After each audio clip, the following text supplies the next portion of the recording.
Assalamualaikum warahmatullahi wabarakatuh. Baiklah, di sini kami akan menjelaskan tentang gaya kepemimpinan Jenderal Soeharto.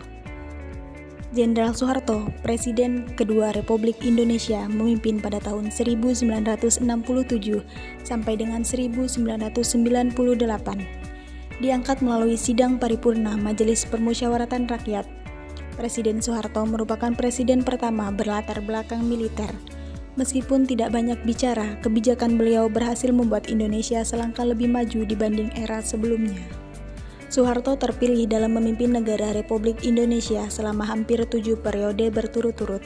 Kepemimpinan Soeharto membuat Indonesia dijuluki sebagai macan Asia karena pertumbuhan ekonomi yang sangat pesat dan hubungan baik dengan negara di PBB, sehingga membuat Indonesia terangkat dari daftar salah satu negara miskin di dunia menjadi negara yang berkembang. Pengalamannya di dunia militer membuat beliau memakai sistem komando dalam setiap kebijakannya. Walaupun terkesan kaku dan diktator, beliau selalu fokus pada setiap kebijakannya. Walaupun ia berasal dari militer, ia terkenal dengan sebutan The Smiling General alias murah senyum. Presiden Soeharto berjasa atas pembangunan sekolah-sekolah, infrastruktur, fasilitas umum, dan pelayanan publik. Beliau juga berjasa atas transportasi umum seperti PT KAI, PT KAL, dan PT PIN DAD. Bahkan pada masa pemerintahannya, Indonesia sempat memiliki industri pesawat terbang nasional. Namun di sisi lain, Presiden Soeharto juga menuai kritik karena sikap diktatornya. Penangkapan para aktivis HAM, pembunuhan massal pada tahun 1965, operasi militer di Aceh, dan keterlibatannya dalam kasus kolusi, korupsi, serta nepotisme. Gaya kepemimpinan Presiden Soeharto adalah gaya kepemimpinan otokratis. Ia menerapkan gaya kepemimpinan koreksif. Kepemimpinan otokratis adalah gaya kepemimpinan di mana pengambilan keputusan terkonsentrasi pada pemimpin. Pemimpin lebih suka membuat keputusan dan menyelesaikan masalah sendiri dengan sedikit masukan dari bawahan. Gaya kepemimpinan ini melibatkan kontrol mutlak dan otoriter atas suatu kelompok. Ciri-ciri yang melekat pada gaya otokratis adalah: yang pertama, otoritas di tangan satu orang atau pemimpin.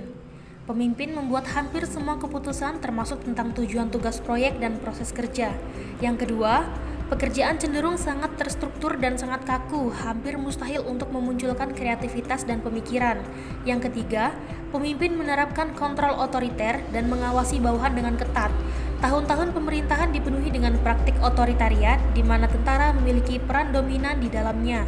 Kebijakan disfungsi ABRI memberikan kesempatan kepada militer dalam berperan dalam bidang politik, di samping perannya sebagai alat pertahanan negara. Sejumlah besar kursi pada 2 lembaga perwakilan rakyat di Indonesia diberikan kepada militer, dan semua tentara serta pegawai negeri hanya dapat memberikan suara kepada satu partai.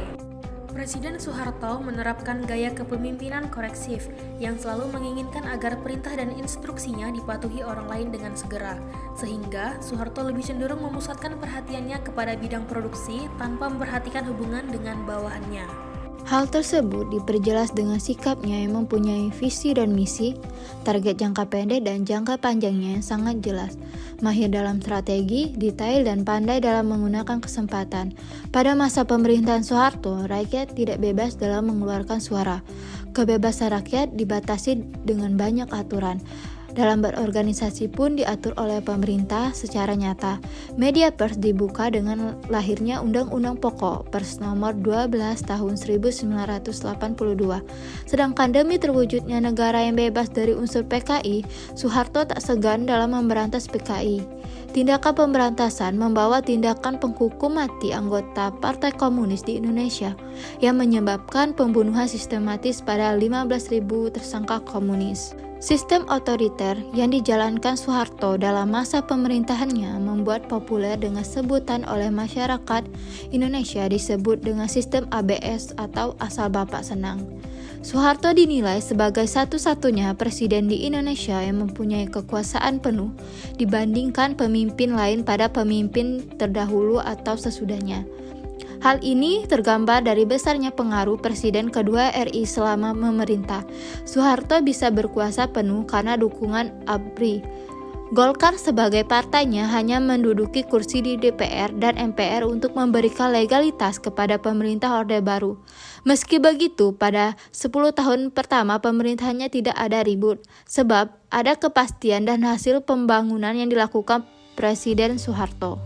Keberhasilan dan kegagalan dari gaya kepemimpinan Soeharto. Yang pertama, Presiden kedua Indonesia ini dikenal sebagai Bapak Pembangunan Nasional. Kedua, kemajuan di sektor migas dan swasembada beras. Ketiga, sukses dalam bidang program KB. Keempat, sukses memerangi buta huruf. Kelima, pembangunan minimum. Keenam, sukses di gerakan wajib belajar. Ketujuh, sukses gerakan nasional orang tua asuh. Kedelapan, sukses keamanan dalam negeri. Kesembilan, mengutamakan stabilitas politik dan keamanan untuk membangun ekonomi dengan jalan apapun. Ke-10, harga-harga kebutuhan pokok bisa terjangkau dan sukses membawa Indonesia menjadi negara swasembada beras. Soeharto diberi mandat oleh Majelis Permusyawaratan Rakyat sementara MPRS sebagai presiden pada 26 Maret 1968 menggantikan Soekarno dan resmi menjadi presiden pada tahun 1968. Ia dipilih kembali oleh MPR pada tahun 1973, 1978, 1983, 1988, 1993, dan 1998. Pada tahun 1998, masa jabatannya berakhir setelah mengundurkan diri pada tanggal 21 Mei tahun tersebut. Menyusul terjadinya kerusuhan Mei 1998 dan kependudukan di gedung DPR dan MPR oleh ribuan mahasiswa. Ia merupakan orang terlama yang menjabat sebagai Presiden Indonesia. Selanjutnya Soeharto digantikan oleh Presiden B.J. Habibie.